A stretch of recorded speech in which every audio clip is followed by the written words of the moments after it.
It's beginning to look a lot like Christmas everywhere I go.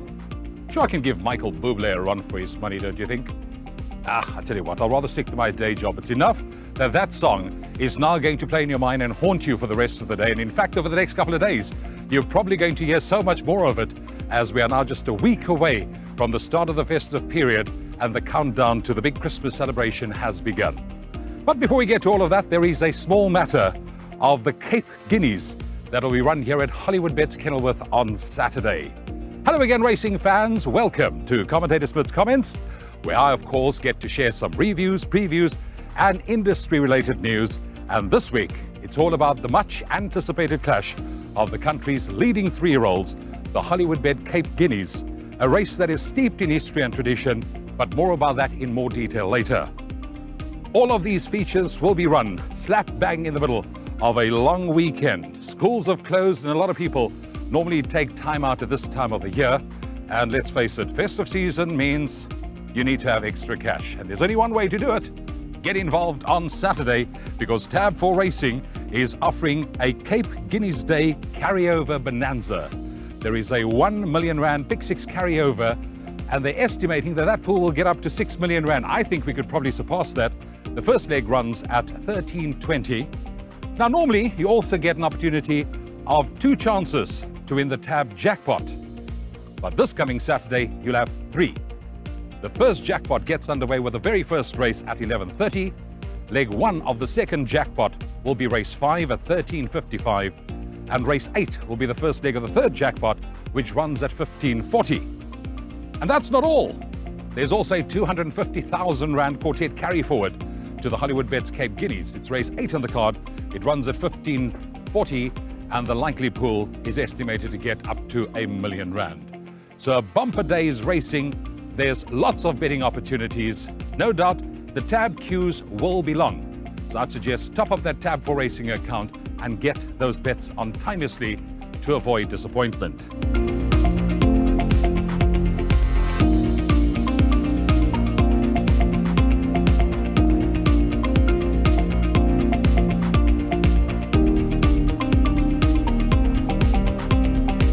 But all roads lead to Hollywoodbets Kenilworth on Saturday, and it's been certainly one of the most talked about race meetings in many a year.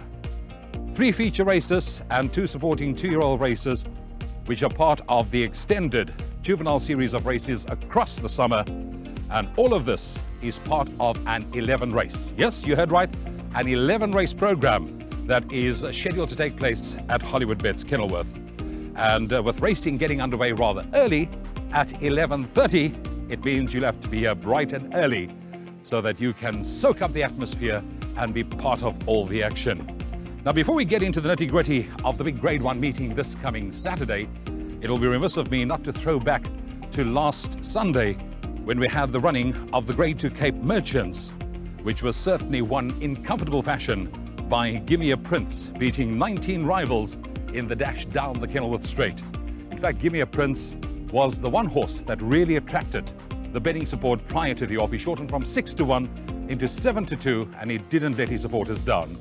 He was well ridden, and he certainly dominated the finish, pulling clear to win by 2 lengths. It was Wee Jamin who came out of the pack next best to the rest to run into second, and then the ultra-consistent Bereave was also incidentally second in this race last year behind Vikram, who flew up on the outside running rail to run into third, while Gem King, returning from a layoff, was the surprise package back in 4th.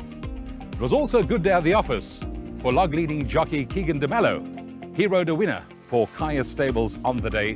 And the next stop for all these speech merchants will, of course, be the Cape Flying Championship, which is run on the last Saturday of January, and then onto the Diadem, which is sponsored by Kaya Stables, and that runs on the last Saturday of Feb.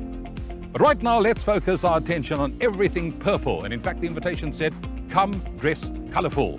Hollywoodbets are the headline sponsors of the big Cape Guineas meeting this coming Saturday. Now, the race itself, if one looks back over the years, has been the birthplace of not only future champions, but future stallions as well. In fact, if one looks at the list, the likes of Horse Chestnut, Jetmaster, Variety Club, Captain L, JPEG, Cape Town Noor, but to mention a few, they all left their mark in the history books of South African racing, and it certainly is an illustrious roll of honour. This year, a quality field of 15 will be lining up at the 1600 metre mark at 15:40 for the running of the 2022 renewal of the Hollywoodbets Cape Guineas. Heading up the lineup is, of course, the unbeaten talking horse at the moment, none other than Charles Dickens. In fact, he's odds-on favourite, deep in the red, and it doesn't look like the bookies are wanting to take any chances with him. It's also good to see a bit of North versus South rivalry in this race, because there's a trio of Gauteng visitors coming to take on the locals. Mike de Kock is bringing Dingaan's winner Union Square and stablemate Shoemaker, and Grant Maroon is bringing the Graham Beck Stakes winner Anfield's Rocket to come and contest this year's Hollywoodbets Cape Guineas. Many are saying it's a matter of how far. Banker Charles Dickens in all exotics. Yes, they could very well be right. I was certainly most impressed with his last victory. It was truly spectacular, and I'm on record as having said that I can't remember when last I've called, yet alone seen, a scintillating performance by a 3-year-old of that caliber while giving weight and disposing of some hard-knocking individuals.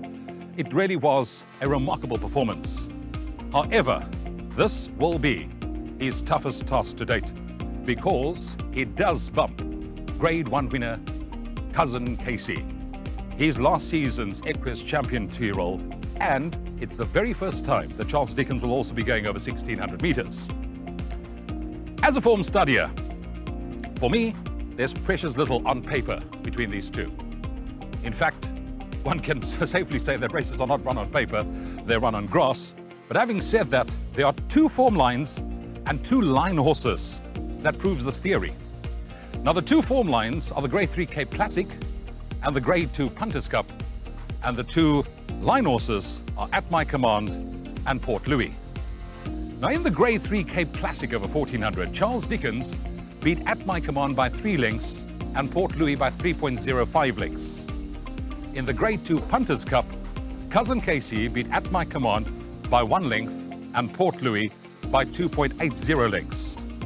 Now, herein lies the twist in the tale. Charles Dickens beat them at level weights in the Cape Classic, while Cousin Casey gave them 2 kilos in the Punters Cup.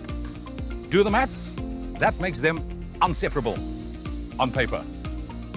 Hence the reason I'm saying you have to be at Kenilworth to be here to witness all the action with your very own eyes, because it's going to be a vintage renewal of this Grade 1 Classic. I'm certainly not going to be rushing out to take 5 to 10 about Charles Dickens with the sponsors. To me, the value lies with one of the line horses I mentioned, At My Command, because last time out, he was drawn 13, he dropped right out, he was absolutely flying, and he finished second behind Cousin Casey. This time round, he jumps from the plum draw of pole position. He will enjoy the run of the race, and at 14 to 10 a place first 4 and 5 to 2 a place first 3, to me that represents great value and a lovely place bet if you're looking to get on in the Cape Guineas. One thing's for sure, we're in for a thriller. Moving on to race 9, which is the Richmond Highlands Peninsula Handicap Grade 2 over 1800 metres. And here we have a full field of 16 to close off the pick 6, and exotic players will be saying, we'll have to put in as many as the budget allowed. We're not going to take any chances, as this race does have a very wide open look about it. We have the likes of 3, Imalienzi Yakadaduma, who's going for a hat-trick. There's number 4, Han Solo, who won the listed Algoa Cup at his last start. That form line, incidentally, has been franked. Han Solo comes in with a very handy weight of 54 kilograms. And one thing you can be assured of, as far as Han Solo is concerned, you will always get a good run for your money. And then there's number 6, Airways Law. He makes his seasonal debut. He was last seen in action when running 6th in the Hollywoodbets Durban July, and it will be interesting to see how he goes in this lineup. But there are a number of horses that are meeting each other again, and they're renewing rivalry, and that to me could just be the key to the outcome of this race. In fact, the likes of 1 Cat Daddy, 5 Warrior, 7 Chalima, 10 Somerset Morm, and 16 Silvanos Timer all meet again. Now, that race, when they last met, was won by number 16 Silvanos Timer, and for that victory he's picked up a 5-point increase in the rating. Number 5 Warrior was third. He's now 2.5 kilos better off at the weights, so that brings him much closer to the action. But on that run, I'm going to be siding with number 10, Somerset Maugham, who is a full brother to Charles Dickens. He's ideally course and distance suited. He's had 4 runs for a win, 2 seconds and a third. He's a model of consistency.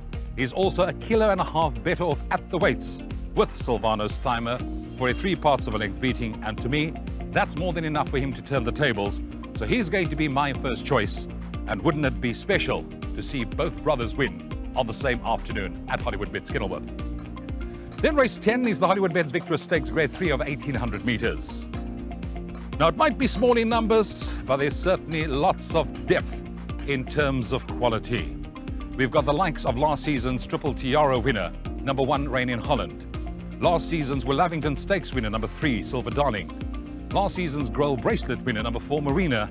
And last season's Phillies Guineas winner, number 5, Chanzenet, all taking on each other. There's just 7 of them, which will be lining up to face the starter. And if one sort of look at the form line more closely, there is one form line that I've singled out, and that's the non-black type Summer Bowl, which was won by Make It Snappy, who subsequently went on to win the Grade 1 Cape Phillies Guineas. Now, all of Marina, Chanzenet, Silver Darling, they all renew rivalry. Marina was second in that race, Chanzenet third, and Silver Darling fifth. Having said that, to me, Marina stands out because she's a course and distance specialist. From 6 runs, she's had 3 wins and 2 thirds. She will strip much fitter, and she's 0.5 kilogram better off at the weights with both Chanzenet and Silver Darling. And to me, she rates the one to beat in the Hollywoodbets Victress Stakes. All in all, we can look forward to an absolute thrilling day's racing here at Hollywoodbets Kenilworth with no less than 11 races on the card. Make sure you get down early so that you can soak up the atmosphere. There's lots to look forward to.